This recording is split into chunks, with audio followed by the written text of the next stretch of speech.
যেদিন মহাপ্রভু সন্ন্যাস গ্রহণ করতে যাবে সেই দিনও মহাপ্রভু খুব উৎসব অনুষ্ঠান হচ্ছে। মহাপ্রভু চিন্তা করলেন এইভাবে গেলে পরে হবে না, তাহলে কি করব? ব্রাহ্মণের অভিশাপ, ব্রাহ্মণের অভিশাপকে কেন্দ্র করে আমি এই সন্ন্যাস গ্রহণ করব। এই জন্য ব্রাহ্মণের অভিশাপ গ্রহণ করলেন। কিভাবে করেছিলেন? মহাপ্রভু একদিন শ্রীবাসের বাড়িতে দরজা বন্ধ করে দিয়ে নিত্য কীর্তন করতেছেন। এক রাত এক ব্রাহ্মণ ওই নিত্য গীত শ্রবণ করার জন্য সেখানে গিয়ে উপস্থিত হয়েছেন, কিন্তু দরজা বন্ধ। তিনি মহাপ্রভুর নিত্য গীত দর্শন করতে পারলেন না বলে তিনি মনের দুঃখে পেয়ে সগৃহে চলে আসলেন। আর তিনি তখন মনে দুঃখে অভিসম্পাদ দিয়েছিলেন বলে জানা যায়। পরের দিন মহাপ্রভু যখন গঙ্গা স্নান করতে গিয়েছেন, আচম্বিতে সেই বিপ্র মহাপ্রভুকে দেখতে পেলেন। আর প্রভুকে দেখিয়া সক্রুদ্ধ বচনে বলে, বলে নিমাই, আমি গিয়েছিলাম তোমার কীর্তন শ্রবণে, তোমার নিত্য দর্শন করার জন্য, কিন্তু তোমরা দরজা বন্ধ করে শিবাসম্মানে কীর্তন করেছ, আমি দেখতে পাই নাই। তাই আমি তোমাকে অভিসম্পাদ দিলাম, তুমি অচিরাৎ গৃহত্যাগী হইবে। দ্বার না কইল মুরে আমি নাহি মানি, অভিশাপে দিলাম তুমি হও সংসার বহি। এতপ বলিয়া বিপ্র অভিসম্পাদ করিল, ব্রাহ্মণের শাপে মোর হইল মতিচ্ছন্ন। তাই এইভাবে বিপ্র শাপকে অবলম্বন করে মহাপ্রভু সন্ন্যাস আশ্রম গ্রহণেতে গিয়েছিলেন। এই ব্রাহ্মণের অভিশাপের কথা সচিমাও শুনেছিলেন, হাহাকার করেছিলেন, ইত্যাদি কথা আমরা জানতে পাই। এদিকে দেখতে দেখতে কেশব ভারতী গোসাই স্বয়ংই নবদ্বীপে এসে উপস্থিত হয়ে গেছেন। মহাপ্রভুর বয়স তখন 24 বৎসর, 24 বৎসর বয়স। 24 বৎসর প্রভুর হইল গৃহ অবস্থান। আর এই যে আদিলীলা করিলাম বর্ণন, চৈতন্য ভাগবতের আদিলীলা আজকে আমাদের এখানে শেষ হয়ে গেল। এখন আমরা মধ্যম লীলাতে প্রবেশ করব। মহাপ্রভুকে দর্শন করার জন্য কেশব ভারতী স্বয়ং নবদ্বীপে এসেছেন। নবদ্বীপে বহু স্থান ভ্রমণ করতে করতে তিনি মহাপ্রভুর নিকটে এসে উপস্থিত হয়েছে। মহাপ্রভু অতি আদরের সহিত তাকে ভোজন আদি করাইলেন। আর ভোজন করাইয়ে তিনার কাছে প্রার্থনা করলেন সন্ন্যাস মন্ত্র। তিনি বললেন, এখানে হবে না, তুমি আমার আশ্রমে আসবে, যথাসময়ে আমি তোমাকে সন্ন্যাস দেব, সন্ন্যাসকে আমি প্রাণ ভিক্ষা দিতে পারবো। এই বলে তারপরে যে আর কি কি কথা হয়েছিল মহাপ্রভু এবং কেশব ভারতীর সঙ্গে, এই কথা আর অন্য কেউ জানতে পারলেন না। এবার মহাপ্রভু হৃদয়ের মধ্যে আসলো সংসার ত্যাগের কথা। এ সংসার তেজি পরময়ানন্দে মজি,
ডাকিব রাধা নাথ বলি,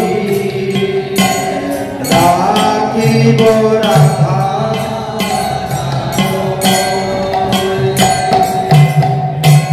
কবে যমুনার তীরে পরশ করিব তীরে, কবে যমুনার তীরে পরশ করিব তীরে, কবে দিব পরপুতে তুলি,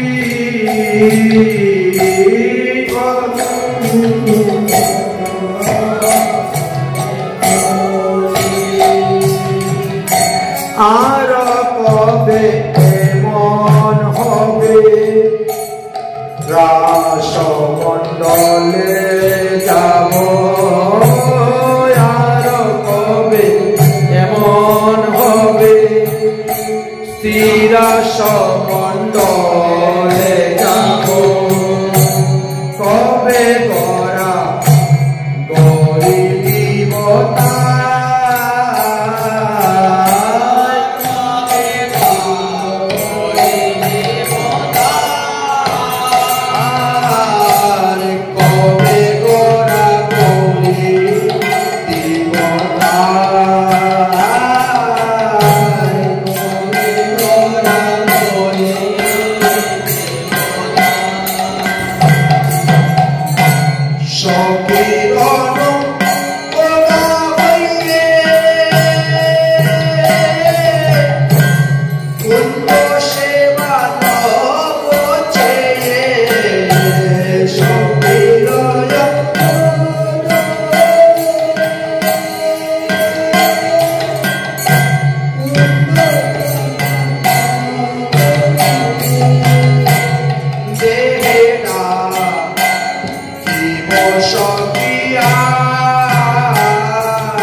ভাব দেখাচ্ছেন আর ভিতরে তিনার অন্য ভাব লুকিয়ে আছে।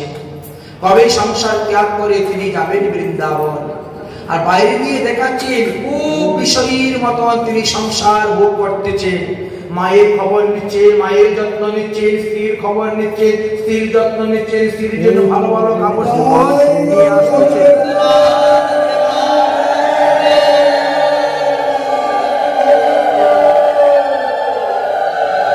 এইভাবে দেখাচ্ছে এত আদর, এত যত্ন, এত ভালো নাই, এখন যেভাবে দিচ্ছে তাদেরকে ভুলিয়ে রাখার জন্য। যেই দিন মহাপ্রভু সন্ন্যাস গ্রহণ করবেন সেই দিনও বৈষ্ণব সেবা বাড়িতে বিশাল উৎসব। সমস্ত নদিয়াবাসী নবদ্বীপবাসী বৈষ্ণবদেরকে নিমন্ত্রণ দিয়েছেন আসার জন্য। চৈতন্য ভাগবত গ্রন্থেতে বর্ণন করছেন, যেই দিন চলিব প্রভু সন্ন্যাস করিতে, নিত্যানন্দ স্থানে তাহা কহিন নিবৃতে।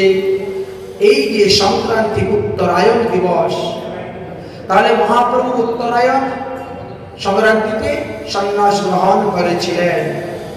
নিশ্চয়ই চলিব আমি করিতে সন্ন্যাস, ইন্দ্রাদির নিকটে কাটুয়া নামে গ্রাম, তথায় আছেন যে কেশব ভারতী শুদ্ধ নাম। তার স্থানে আমার সন্ন্যাস সুনিশ্চিত, কেবল পঞ্চজনের মাত্র কার্য বিধি। তোমরা পাঁচজন তৈরি থাকো, আমি উত্তরায়ণ সংক্রান্তির দিন সন্ন্যাস গ্রহণ করার জন্য যাব। আমার জননী গদাধর, ব্রহ্মানন্দ, চন্দ্রশেখর, আচার্য আর মুকুন্দ, এই পাঁচজনকে আমি বলেছি। এই পাঁচজনকে আমি বলেছি, অতএব আজ একটা বিশাল বৈষ্ণব সেবা ব্যবস্থা হইবে। সেই বৈষ্ণব সেবাতে সবাই অংশগ্রহণ করবে এবং বৈষ্ণব সেবার ব্যবস্থা, কীর্তন উৎসব অনুষ্ঠানের ব্যবস্থা। সেই দিন প্রভুর সব বৈষ্ণব সঙ্গ লইয়া সর্বদিন কীর্তন নঙ্গর করতে গোয়াইলা। যখন কীর্তন করতেছেন সমস্ত বৈষ্ণবগণ, ভোজনের জন্য রান্না বান্না হচ্ছে, এমন সময় ওই কুলা বেচা শ্রীধর একখানা লম্বা লাউ নিয়ে এসেছে। অন্যান্য দিন তো মহাপ্রভু গিয়ে তার সঙ্গে ঝগড়াঝাটি করে নিয়ে আসেন, আজকে তা লাগলো না। সেই নিজেই একখানা লাউ নিয়ে এসে উপস্থিত মহাপ্রভুর বাড়িতে। প্রভু প্রভু শুনলাম আজকে আপনার বাড়িতে নাকি বৈষ্ণব সেবা হচ্ছে। তা আমি তো গরিব মানুষ, কি দিব? তো যাও, আমাদের বাড়িতে গাছে লাউ ধরেছিল, এই লাউটাও দিলাম, বৈষ্ণব সেবাতে লাগাবেন। মহাপ্রভু বলছে, ওমা আজকে তুমি লাউ দিয়ে একটা পায়াস রান্না করো, লাউ দিয়ে দুধ দিয়ে পায়াস রান্না করো, আজকে আমি লাউ দুধের পায়াস খাবো। তো সেইভাবেই সচিমা রান্না করতে শুরু করেছেন। রান্না হলো, সমস্ত বৈষ্ণবদেরকে নিয়ে সারাদিন কীর্তন করতে করতে রাত্রি 9টা পর্যন্ত। 9টা পর্যন্তই কীর্তন হলো। রাত্রিবেলা আবার বৈষ্ণব সেবা, খাওয়া দাওয়া, তারপরে সমস্ত বৈষ্ণবদেরকে বিদায় দিলেন। বিদায় দেওয়ার পরে ঘুমাতে ঘুমাতে রাত্রি 11টা, সবকিছু পরিষ্কার করে এবার ঘুমিয়েছেন। আচ্ছা, মহাপ্রভু কিন্তু এর মধ্যে ফাঁকে কানে কানে বলে দিলেন, নিত্যানন্দ, মুকুন্দ, চন্দ্রশেখর, ব্রহ্মানন্দ, গদাধর, এই পাঁচজন তোমরা কিন্তু ঘুমাবা না, তোমাদের কাজ শুরু হয়ে গেল। কে কোথায় থাকবা, কি কি কাজ করতে হবে তৈরি হয়ে থাকবো, আজকে রাত্রে আমি সন্ন্যাস গ্রহণ করব। মহাপ্রভু এই পাঁচজনের উপরে বলে দিলেন আর বললেন, এবার তোমরা যাও, তোমাদের কাজের জন্য তোমরা প্রস্তুত হয়ে যাও। আচ্ছা, মহাপ্রভু বিষ্ণুপ্রিয়ার সঙ্গে সেদিন খুব হাস্য পরিহাস্য করলেন। বিষ্ণুপ্রিয়া পান তাম্বুল এনে দিয়েছেন, মহাপ্রভু খেয়েছেন, বিষ্ণুপ্রিয়াকে কুলে বসিয়েছেন। সেদিন বিষ্ণুপ্রিয়ার চুল আশ্রিয়ে দিয়েছেন, মাথার চুলের বেনি বেঁধে দিচ্ছেন, বেনিতে ফুলের মালা দিচ্ছে, কত রকম সাজিয়ে কত আদর ভালোবাসা দিচ্ছে, যে ইনি মনে হচ্ছে একেবারে ঘোর বিষয়ী হয়ে গেছে। এবং বিষ্ণুপ্রিয়াকে নিয়ে শয়নও করেছেন। বিষ্ণুপ্রিয়া তো নিশ্চিত মন, উনি নিশ্চিত মনে শয়ন করে আছেন, কিন্তু মধ্যরাত্রে প্রভু আস্তে আস্তে উঠে গিয়েছে। মধ্যরাত্রে মহাপ্রভু ধীরে ধীরে ধীরে ধীরে উঠে গিয়েছে। বিষ্ণুপ্রিয়ার পাশে একটা কুল বালিশ রেখে দিয়েছেন, যেভাবে যেভাবে রাখতে হয় সেইভাবে সব ব্যবস্থা করে তিনি এবার আস্তে আস্তে ধীরে ধীরে গিয়ে উপস্থিত হয়েছেন। কোনো সাড়া নেই, কোনো শব্দ নেই, সারা শব্দ না করে ধীরে ধীরে গিয়ে তিনি উঠেছেন। উঠে বিষ্ণুপ্রিয়ার গৃহের থেকে বেরোলেন। বেরিয়ে তিনি রওনা হলেন তেনার মায়ের ঘরে। মায়ের গৃহেতে গেলে মায়ের গৃহে দরজার সামনে গিয়ে তিনি দণ্ডবত প্রণাম করলেন। মায়ের গৃহে দণ্ডবত প্রণাম করে মার কাছে অনুমতি চাইলেন। পদকর্তা বলছেন, তখন তিনার মা মনে করছেন কোনো কুকিল মনে হয় ডাকতেছে। উনি ডাকতেছেন, মা, ও মা উঠো, আমি তো এখন চলে যাচ্ছি সন্ন্যাসে। কিন্তু বিধির বিধান এমন গুম হয়েছে, তিনি যেন স্বপ্নে দেখতেছেন কোন কুকিল এসে ওনাকে ডাকতেছে। তিনি বলছেন, আরে কুকিল, তুই ডাকিস না, আমার নিমাই ঘুম ভেঙে যাবে, ডাকিস না। কিন্তু নিমাই তিনি বলতেছেন। যাই হোক, মনে মনে তিনি তিনার নিত্যধামগত স্বর্গীয় পিতাকে প্রণাম করলেন। জননীর দ্বারে মাথা ঠেকিয়ে প্রণাম করলেন। দুফোঁটা চোখের জল সেখানে ফেললেন। দাদা বিশ্বরূপের উদ্দেশ্যে মাথা নত করে প্রণাম করলেন। আর জননী জন্মভূমিকে শেষবারের মতো প্রণাম করে তিনি দ্রুত বেগে গিয়ে গঙ্গায় ঝাঁপ দিলেন। গঙ্গায় ঝাঁপ দিয়ে যেদিকে মহাপ্রভু পার হয়ে গিয়েছিলেন, পরবর্তী সময়ে সেই ঘাটের নাম নিদয়া ঘাট হয়েছে। এটা সচিমা এই ঘাটের নাম নিদয়া ঘাট রেখেছিলেন। আমরা যখন নবদ্বীপের 9টা দ্বীপ পরিক্রমা করি, সবাইকে তখন নিদয়া ঘাট দিয়ে গঙ্গা পার হয়ে যেতে হয়। বেলপুকুর বা রুদ্রদ্বীপে আমাদের গমন করতে হয়। এদিকে কি হয়েছে, হঠাৎ বিষ্ণুপ্রিয়ার ঘুম ভেঙেছে। বিষ্ণুপ্রিয়ার ঘুম ভেঙে অন্ধকার তো, শয্যাতে হাত দিয়ে দেখেন প্রভুরই একটা কুল বালিশ পরে আছে। এমনি তিনি লাফ দিয়ে উঠেছেন, আলো জ্বালিয়েছেন। আলো জ্বালিয়ে দেখেন মহাপ্রভু আর নেই। ধর্মর করে উঠে তিনি বসলেন, কি ব্যাপার, কোথায় গেলেন? অন্যান্য দিন অবশ্য তিনি পালন থেকে উঠে গিয়ে নিচে মাটিতে শয়ন করতেন মহাপ্রভু, কিন্তু সেদিন মাটিতেও শয়ন নেই। তাহলে মনে হয় বারিন্দায় মনে হয় শয়ন করতেছেন। বারিন্দায় গেলেন, সেখানেও নেই। তাহলে কি কোনো গাছতলায় বসে কি কৃষ্ণ কৃষ্ণ নাম জপ করতেছেন? এদিক ওদিক খোঁজাখুঁজি করছে, কিন্তু কোথায়ও নেই। ওগো হ্যাঁ গো বলে ডাকাডাকি করছেন, কোনো সাড়া নেই। উনি আর কি বলে ডাকবেন? মনের ভাষায় তো অনেক কিছু বলে ডাকা যায়, কিন্তু প্রকাশ করে ডাকবেন আপনি কি নামে, সেটা তো পাওয়া যায় না খুঁজে। এখন তিনি কি করবেন? বিষ্ণুপ্রিয়া দেখলেন দরজাটা খোলা। তাড়াতাড়ি দরজার বাইরে এসে দেখলেন, এগো তুমি কি বাইরে আছো নাকি? কোনো উত্তর নেই। তারপরেও কোনো সারা শব্দ মিলল না। তখন তিনি পাগলের মতো সচিমার দুয়ারের কাছে গিয়ে আকুলিত হয়ে ডাকতেছেন, ওমা ওমা তাড়াতাড়ি উঠো, সর্বনাশ হয়ে গেছে। মাগো সর্বনাশ হয়ে গেছে। সচি তখন চমকিতে উঠলেন, কি হয়েছে রে, কি হয়েছে রে? দরজা খুলে বলেন, বৌমা কি হয়েছে? বলে, তোমার ছেলে কোথায়? সে কি, কেন কি হয়েছে বৌমা? সে ঘরে নেই। বিষ্ণুপ্রিয়া বলছেন, কণ্ঠরুদ্ধ হয়ে গেছে, আমাকে নিয়ে তিনি ঘুমিয়েছিলেন, কিন্তু ঘুম থেকে উঠে আমি হঠাৎ দেখি তিনি নেই। তখন শচীদেবী বুঝতে পারলেন, তাহলে ছেলে আমার সন্ন্যাসে চলে গিয়েছে, সর্বনাশ হয়ে গেছে। চলো চলো বৌমা, রাজপথ ধরে চলো, তাকে আনতে হবে ফিরিয়ে। আচ্ছা, রাতের অন্ধকারে এখন তাকে ফিরিয়ে আনার জন্য যাচ্ছে। বিষ্ণুপ্রিয়া এদিক ওদিকে তাকাচ্ছেন, সচিমা তো জোরে জোরে চিৎকার করে ডাকতেছেন, নিমাই নিমাই বলে ডাকতেছেন। ৬৭ বৎসরের বুড়ির গলা আর কতটুকু হবে, কতটুকু চিৎকার করবে? ও বৌমা তুমিও ডাকো না, তুমিও ডাকো। এখন বিষ্ণুপ্রিয়া করেছেন বিপদে, কি বলে ডাকবেন? কারণ ওখানে তো বলার কোনো ভাষা নেই। উন্মাদিনী পাগলের মতো আলোহিত কেশে সচিমা ছুটছে এদিক ওদিক ওদিক ওদিক, কিন্তু কোথায় কোনো সাড়া পাচ্ছে না। তাদের বাড়িতে তখন ছিলেন বংশীবদন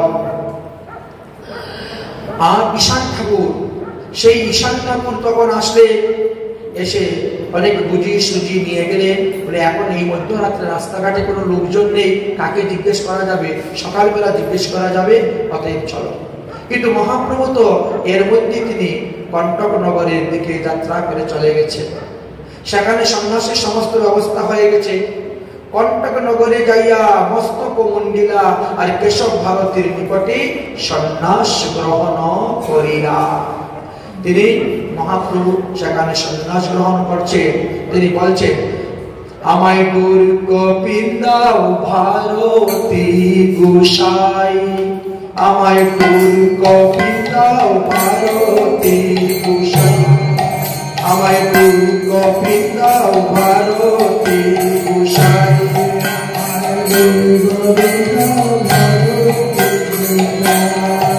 আমার সংসার বাসনা মনে নাই, কবিতাও ভারতীর গোসাই। আমার সংসার বাসনা মনে নাই, কবিতাও ভারতীর গোসাই। আমি হেরে পথে, আমি হেরে পথে কোথায় আছেন প্রদীপ কৃষ্ণ কানাই। হেরে পথে,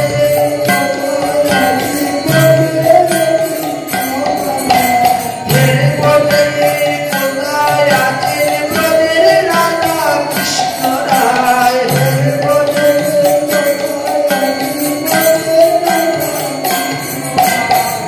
কবিতাও ভারতীর গোসাই। আমার সংসার বাসনা মনে নাই, কবিতাও ভারতীর গোসাই।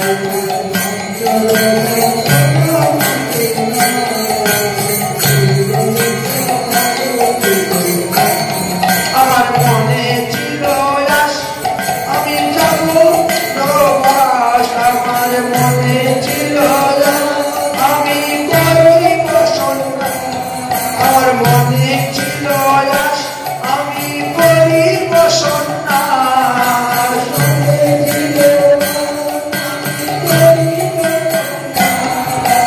জয় রাধা শ্রী রাধে বলে করব যে মার,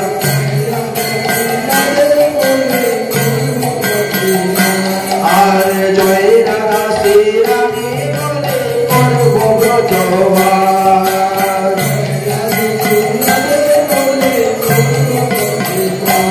আমার কবিতাও ভারতীর গোসাই।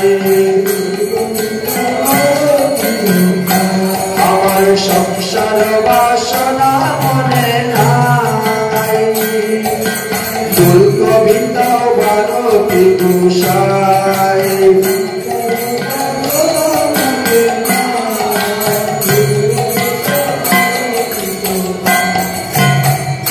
এইভাবে ভারতী গোসাইয়ের নিকটে রূঢ় কপিটি প্রার্থনা করলে, আর ভারতী গোসাইও তিনাকে সেই রূঢ় কপি দিয়ে বেশাস্ত্রিত করে দিলেন। বেশাস্ত্রিত করে দিয়েছেন। সেই সংবাদ এসে উপস্থিত হলো নবদ্বীপে। নবদ্বীপের ভক্তদের যখন কি অবস্থা হয়েছিল সেটা বলা বাহুল্য। বিষ্ণুপ্রিয়া দেবী যখন এই কথা শ্রবণ করলেন তখন তিনি কাঁদে কাঁদে অস্থির হয়ে গেলেন। মহাপ্রভু সন্ন্যাস গ্রহণের পরে তিনি চিন্তা করলেন, এবার আমি শ্রীধাম বৃন্দাবনের দিকে রওনা হব।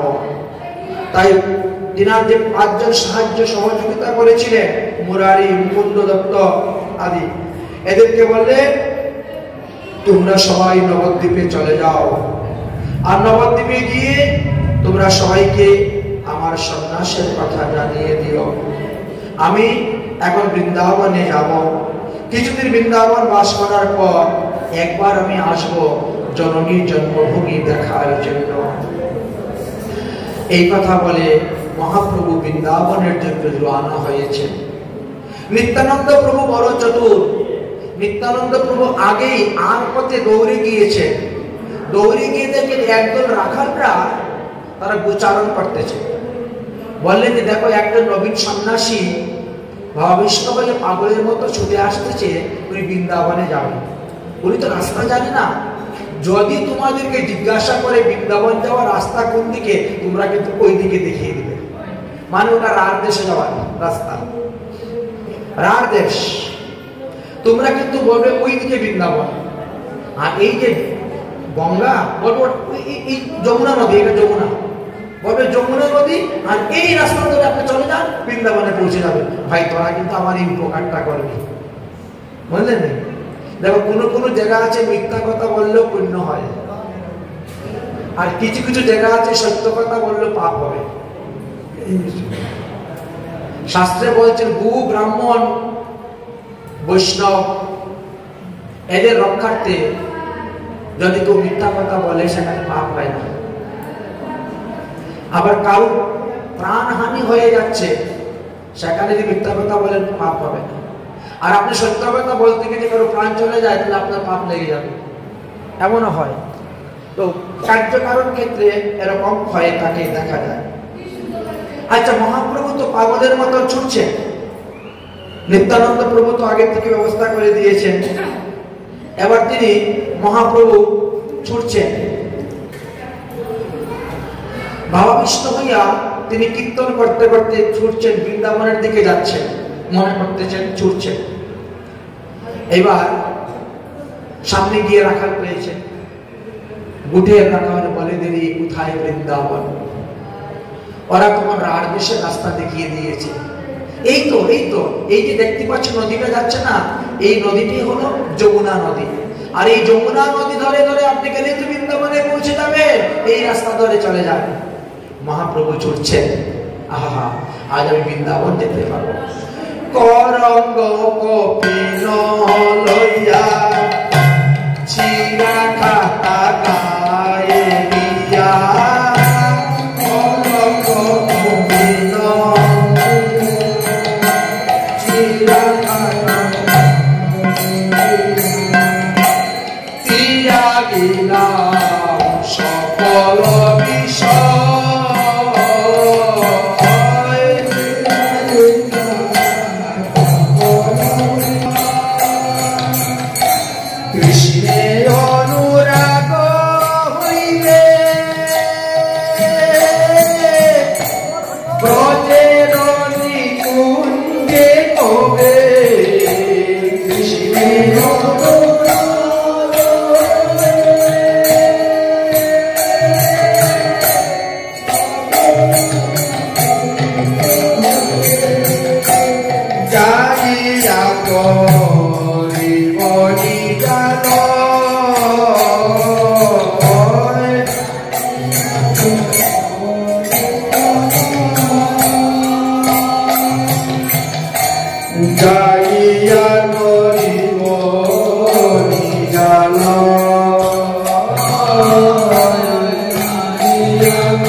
শীতল যমুনার জলে স্নান করি কৌতূহলে, শীতল যমুনার জলে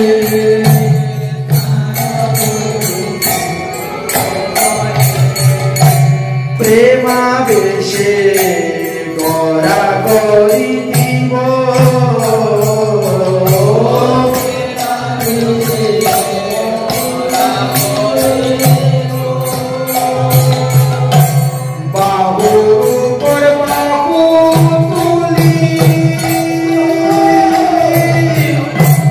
বৃন্দাবন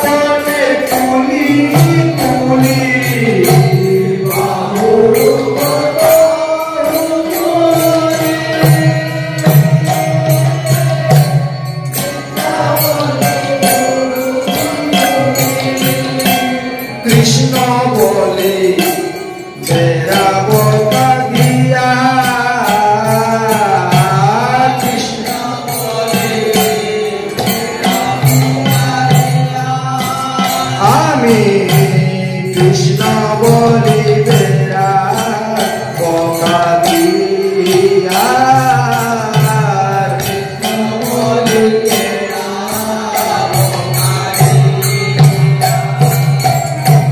দেখিব সংকেত স্থান জুড়াইবে তাপিত প্রাণ দেখিব সংকেত জুড়াইবে তাপিত প্রেমাবেশে গড়া করি দিব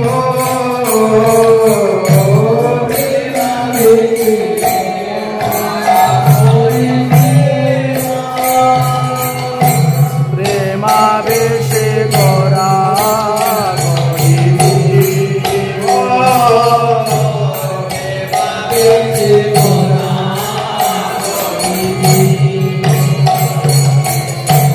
তাহারা প্রাণেশ্বরী কাবিনী বরধারী তাহারা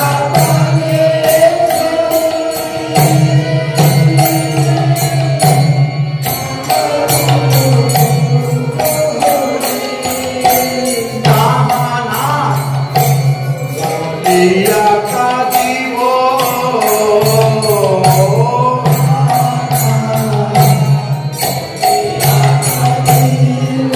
আর কাহানা তো বলি কাঁদিব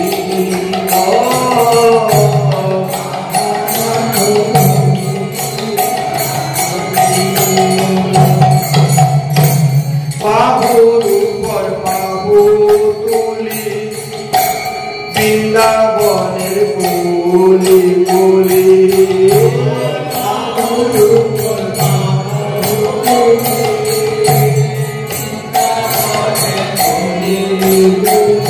আর মাধবী কুঞ্জের পরে সুখে বসে সুখ সারি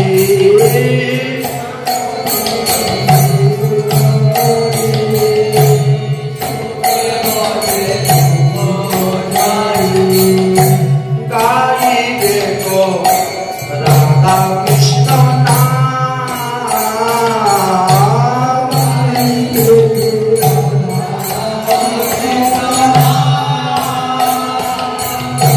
তরু মূলে বসি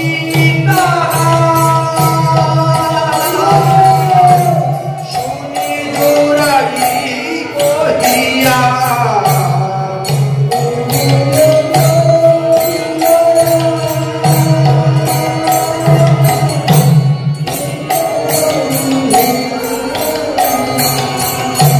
তরু মূলে বসি শুনি জোড়াই কহিয়া তরু মূলে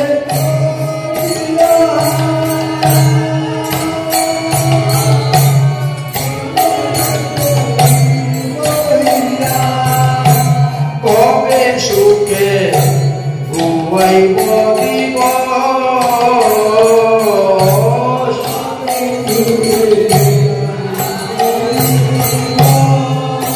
আর কবে সুখে ঘুমাইব দিবস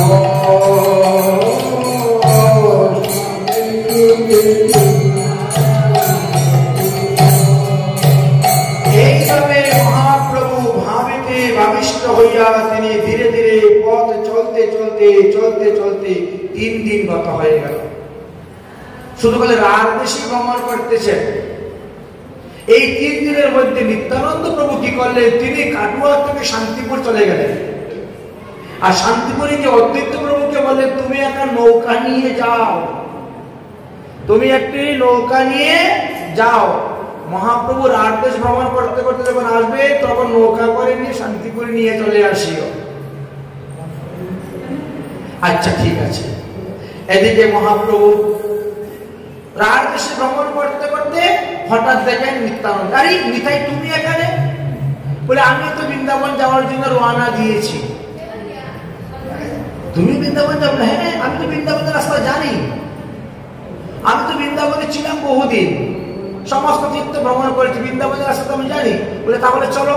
বলে তুমি তো আগে না করলে, তুমি বললে তোমরা সবাই বাড়ি ফিরে যাও, আমি একা বৃন্দাবন যাব, এই জন্য আমরা কেউ তোমার সঙ্গে যাই নাই, আমরা আলাদা বৃন্দাবন যাচ্ছি। আচ্ছা তাহলে চলো, তাহলে বৃন্দাবন যাবো। আবার কিছু দূর যাওয়ার পরে দেখেন একটা নৌকা। চলো প্রভু, এই নৌকার মধ্যে বসে যে কত হাঁটবো বলেন তো, 3 দিন ধরে হাঁটতে হাঁটতে কত ক্লান্ত পরিশ্রান্ত, নৌকাতে বসে আমরা বৃন্দাবনে পৌঁছে যাব। আচ্ছা ঠিক আছে। এখন নৌকাতে যখন বসতে গিয়েছে তখন অদ্বৈত প্রভু মাঝি, এ কি অদ্বৈত তুমি এখানে? বলে হ্যাঁ, আমি তো এখানে নৌকা চালাই। আরে কারণ গঙ্গার একধারে গঙ্গা বসেন, আরেকদিকে যমুনা বন, তো মিথ্যা তো বলতেন না। বলে এই তো যমুনা, বসুন। আর নৌকা চালিয়ে নিয়ে শান্তিপুরে গিয়ে উপস্থিত হয়ে গিয়েছে। শান্তিপুরে গিয়ে উপস্থিত হয়েছে, সব লোক দেখতেছে। গরুয়া বসানো অঙ্গে পরে, শঙ্কের কুণ্ডল পরি, যুগে নির্বেশে যেন সেই দেশে নিষ্ঠুর হরি। মথুরা নগর প্রভুর ঘরে স্বপ্নে খুঁজিয়া গোপীর ঘরে, যদি কারু ঘরে নীলগিরি বরে, বাঁধিল অঞ্চল ধীরে। আজ মহাপ্রভুর সেই চাচুরকে এসে মহাপ্রভু মস্তক মণ্ডিত, সন্ন্যাস আশ্রম, গেরুয়া বসন পরিধান, সবাই দেখে। এবার শান্তিপুরে অদ্বৈত ভবনে উপস্থিত হয়েছে। মহাপ্রভু বললেন যে যাও আমার মাকে তাহলে সংবাদ দাও আসার জন্য। সমস্ত নবদ্বীপবাসী ভক্তগণ রওনা হয়েছে। নিত্যানন্দ প্রভু গিয়েছেন সচিমাকে আনার জন্য, কিন্তু বিষ্ণুপ্রিয়া আসার আদেশ নাই।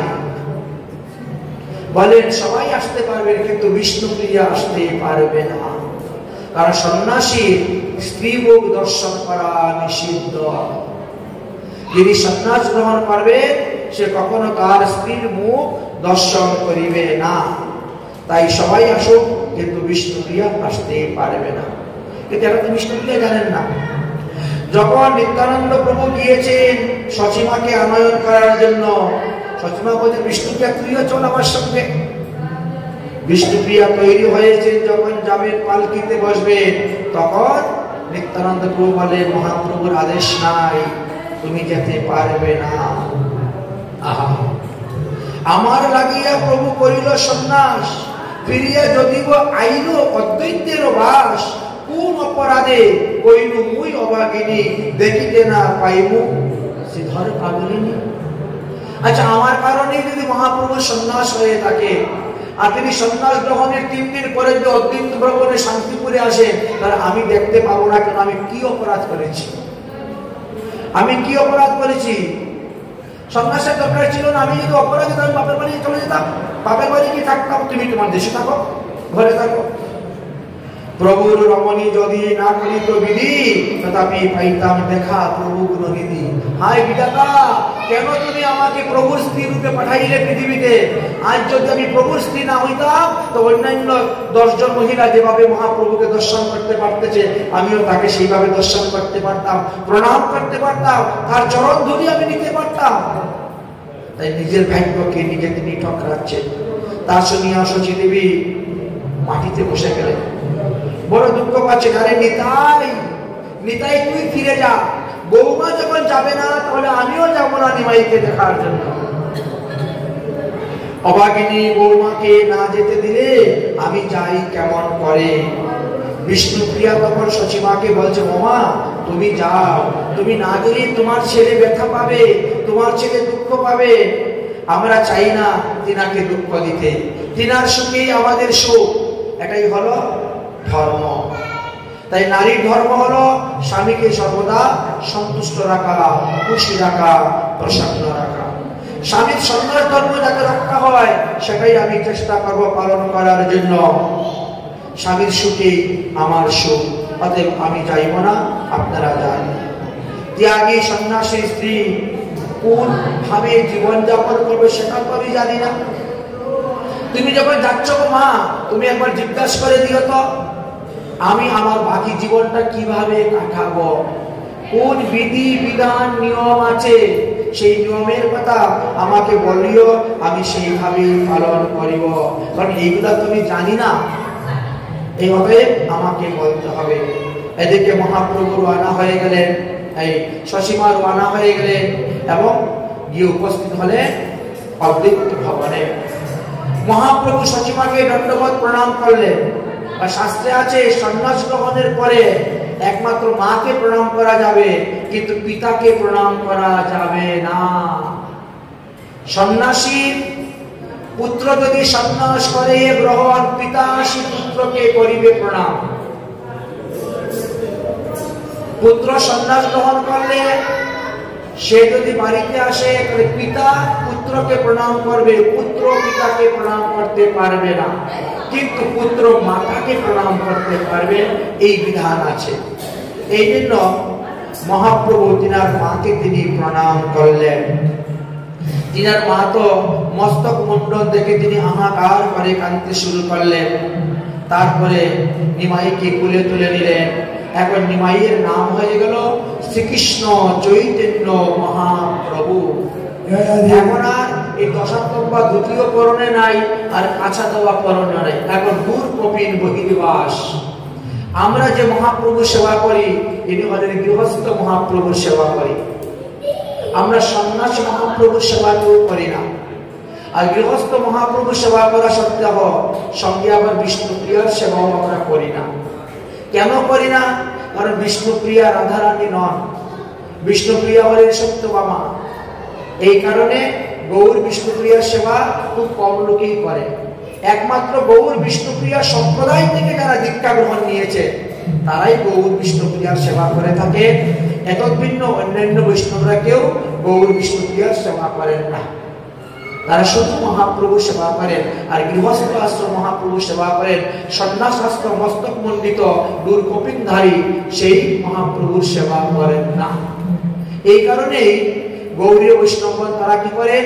পঞ্চতত্ত্বের নাম যখন কীর্তন করেন তখন তারা শ্রী গৌরাঙ্গ নিত্যানন্দ শ্রী অদ্বৈত চন্দ্র গদাধর শিবাসাদি গৌর ভক্তবৃন্দ এই কথা বলেন। শ্রীকৃষ্ণ চৈতন্য প্রভু নিত্যানন্দ বলেন না। কেননা শ্রীকৃষ্ণ চৈতন্য হলো প্রভুর সন্ন্যাস নাম। আমরা তো সন্ন্যাসী প্রভুর আশ্রম আমরা সেবা করি না, আমরা গৃহস্থ আশ্রমে মহাপ্রভু সেবা করি। এই জন্যই মালার মধ্যেও এই নাম জপের বিধান আছে। যারা গৌরীয় বৈষ্ণব সম্প্রদায় হয়েছে তারা পঞ্চতত্ত্বের নাম প্রতিদিন মালার মধ্যে 4 ফের মালা জপ করবেন। 432 বার জপ করা হয়। কি বলে? শ্রী গৌরাঙ্গ নিত্যানন্দ শ্রী অদ্বৈত চন্দ্র গদাধর শিবাসাদি গৌর ভক্তবৃন্দ, এই বলে 4 মালা জপ করা হয়। কিছু কিছু লোক দেখেছি তারা শ্রীকৃষ্ণ চৈতন্য প্রভু নিত্যানন্দ বলেন। আচ্ছা, শ্রীকৃষ্ণ চৈতন্য প্রভু নিত্যানন্দ এই পদটা গিয়েছেন অদ্বৈত প্রভু। এই পদের মধ্যে অদ্বৈত প্রভুর নাম নেই। জানা যায় অদ্বৈত প্রভু এই কীর্তন করেছিলেন শ্রীকৃষ্ণ চৈতন্য প্রভু নিত্যানন্দ হরে কৃষ্ণ হরে রাম শ্রী রাধে গোবিন্দ। এটা অদ্বৈত প্রভুর প্রকাশিত নাম। অদ্বৈত প্রভু এইভাবে জপ করতেন। এইভাবে অনেক অনেক তত্ত্বকথা আমাদের আছে। এইগুলা ধর্মের গভীরে যারা প্রবেশ করতে পেরেছে তারাই জানতে পারে। আর যারা ধর্মের উপরে উপরে ঘুরে বেড়াচ্ছে বাইরে বাইরে, তারা এত গভীরের কথা জানতে পারেন না, ভিতরের কথা জানতে পারেন না। যাই হোক, সসীমা উত্তম উত্তম দ্রব্য রান্না করলেন। আর সন্ন্যাস গ্রহণ করার পরেও মায়ের হাতে সেবা গ্রহণ করা যাবে। তবে মা যদি সেই রকম সদাচারী প্রসাদ বুঝি হন, এই জন্য বিধান দেওয়া আছে। কিন্তু এমনও তো পরিবার আছে যে পরিবারে তিনি সন্ন্যাস আশ্রম গ্রহণ করে চলে গেছেন, কিন্তু তার বাপদাদা তার আত্মীয় স্বজন দৃষ্টি কুটুম্ব কেউ সদাচার পালন করে না, তাহলে তাদের হাতে সেবা গ্রহণ করা যাবে না। যারা সদাচার পালন করে না তাদের হাতের সেবা গ্রহণ করা নিষিদ্ধ আছে। এই জন্য সন্ন্যাসীরা স্বপাকী হয়, নিজেরাই রান্না করে ভোগ দিয়ে প্রসাদ পান। আর সেই রকম সদাচার সম্পূর্ণ যদি লোক থাকে, হ্যাঁ ঠিক আছে আপনি রান্না করুন, প্রসাদ পাওয়া যাবে, অসুবিধা নেই। দুটি লাইন দুরকম ভাবে দেওয়া আছে। যাই হোক, মহাপ্রভু এবার তিনি অবস্থান করলেন বেশ কয়েকদিন অবস্থান করলেন, সবাই আসলেন। মহাপ্রভু বললেন, ওমা আমাকে বিদায় দেও, আমি আর বেশি দিন এখানে থাকতে পারবো না, এখন আমি চলে যাব বৃন্দাবনে। সচিমা বললেন, বৃন্দাবন সে তো অনেক দূরের কথা, সে কি রে, তুই বৃন্দাবনে গেলে আমি তোর খবর পাবো না বাবা, অতএব বৃন্দাবন যাওয়ার দরকার নাই, তুমি নীলাচলে বাস করো। মায়ের আদেশে তখন মহাপ্রভু নীলাচলের দিকে রওনা হলেন। ঠিক আছে মা, আমি নীলাচল ধামে বাস করব। সচিমায়ের দেখা করার জন্য বংশীবদনের উপরে ভার দিলেন। আচ্ছা, বংশীবদন কে ছিলেন? তিনার পরিচয়ের কথাও শাস্ত্রে বর্ণনা করে গিয়েছেন। 1416 শতাব্দে চৈত্র মাসের পূর্ণিমাতে বংশীবদন আবির্ভাব হয়েছিলেন। বংশীবদন নদিয়ার ফুলিয়ার পাহাড়পুর গ্রামে জন্মগ্রহণ করেছিলেন। পিতার নাম ছিল ছট্টি চট্টোপাধ্যায়। তাহারা কুলীন ব্রাহ্মণ ছিলেন। নদিয়ার কুলদ্বীপে তাদের বাড়ি ছিল। বংশীবদনরা 5 ভাই ছিলেন, তার মধ্যে বংশীবদন অগ্রগণ্য ছিলেন। এই বংশীবদনের উপরে এই বিষ্ণুপ্রিয়া দেবী এবং সচিমায়ের সেবার ভার দিয়েছিলেন। তাদের দেখাশোনা, ঔষধপত্র সবকিছু ব্যবস্থা করে এনে দেওয়ার জন্য। আর তারপর মহাপ্রভু নীলাচলের পথে রওনা হয়ে গেলেন। নীলাচলের পথে রওনা হয়ে গেলেন। সচিমায়ের কাছে বলে দিলেন যে কিভাবে একটা সন্ন্যাসীর স্ত্রী, সন্ন্যাস যিনি গ্রহণ করেছে তার স্ত্রী কিভাবে জীবন যাপন করবেন সেই কথা বলে দিলেন। বিষ্ণুপ্রিয়া দেবী কিন্তু শাখা সিঁদুর ত্যাগ করেন নাই, কিন্তু বর্তমান জগতে আমাদের কিছু নেরানেরি দল আছে, এরা স্বামী জীবিত থাকা সত্ত্বেও তারা ভেগ ধারণ করে শাখা সিঁদুর ফেলে দেয়। এইগুলো মহাপ্রভুর মত নয়। স্বামী জীবিত আছে, অথচ যে স্বামী স্ত্রী দুজনে মিলে ভেগ ধারণ করে নিচ্ছেন, একসঙ্গে থাকছেন, শাখা সিঁদুর ফেলে দিচ্ছেন, ওটা আমাদের মহাপ্রভুর মত নয়, এটা মহাপ্রভুর পথ নয়। কারণ মহাপ্রভু সন্ন্যাস গ্রহণ করার পরে বিষ্ণুপ্রিয়া কোন সাদা কাপড় পরেন নাই তো, বিষ্ণুপ্রিয়া কোন শাখা সিঁদুর ফেলেন নাই তো, এর শাখা সিঁদুর ছিল। এমনকি মহাপ্রভু সেই জগন্নাথপুরী থেকেও মায়ের জন্য, স্ত্রীর জন্য শাড়ি পাঠাতেন, অলঙ্কার পাঠাতেন, প্রসাদ পাঠাতেন। এই কথাও চৈতন্য চরিতামৃত, চৈতন্য ভাগবত গ্রন্থে লেখা আছে। জগদানন্দের কাছে দিয়ে পাঠিয়েছিলেন, স্বরূপ দামোদরের কাছে দিয়ে পাঠিয়েছিলেন। যখন যে যায় প্রতি বৎসর জগন্নাথের রথযাত্রা দর্শন করতে, তাদের জন্য পাঠাতেন জগন্নাথের প্রসাদ। এই কথাও চৈতন্য চরিতামৃত এবং চৈতন্য ভাগবতে লেখা আছে। তাহলে বর্তমানে যে আমরা একটা সহজিয়া দলের মধ্যে দেখতে পাই নেরানেরি, সেই দলকে আবিষ্কার করলো, কে প্রতিষ্ঠা করলো, কে প্রকাশ করলো? নিত্যানন্দ প্রভুর পুত্র বীরচন্দ্র প্রভু এটা করেছিলেন। নিত্যানন্দ প্রভুর পুত্র বীরচন্দ্র এটি করেছিলেন। বীরচন্দ্র প্রভুর ছিল 10,000 শিষ্য। এই 10,000 শিষ্যগণ এমন তপস্যা করে সিদ্ধি লাভ করেছিলেন, তারা ফু দিলে পরে মুখ থেকে আগুন বেরোতো, বাতাস বেরোতো। ক্রোধের বশীভূত কারো অভিসম্পাদ দিলে ভস্ম হয়ে যেত। তখন দেখলেন এদের ব্রহ্ম তেজ কমাতে হবে, তাদের ভজনের তপস্যার তেজ কমাতে হবে। এক রাত্রের মধ্যে তিনি 10,000 নারী সৃষ্টি করেছিলেন। তিনি তো ঈশ্বর অবতার। 10,000 নারী সৃষ্টি করে ওই প্রত্যেক সাধুদের ঘরে একটা করে পাঠাই দিলেন। আর এতে কি হলো? তাদের ব্রহ্মচর্য নষ্ট হলো, তপস্যা শক্তি কমে গেল, আর অভিশাপের দ্বারা তাদের মৃত্যু হয় না, কারোর ক্ষতি হয় না। এইভাবে এই নেরানেরি সম্প্রদায়টা এসেছিল, এই জন্য এটা একটা অপসম্প্রদায় নামে পরিচিত হয়েছিল। যাই হোক, মহাপ্রভু সন্ন্যাস গ্রহণ করলেন, পরে তিনি এবার জগন্নাথ পুরীর দিকে রওনা হলেন। রাস্তায় বহু তীর্থ তিনি ভ্রমণ করেছেন, বহু স্থান তিনি দর্শন করেছেন। মহাপ্রভু যেখানে যেখানে মন্দির দেখেছেন সেখানে গিয়ে দণ্ডবোধ প্রণাম করেছেন।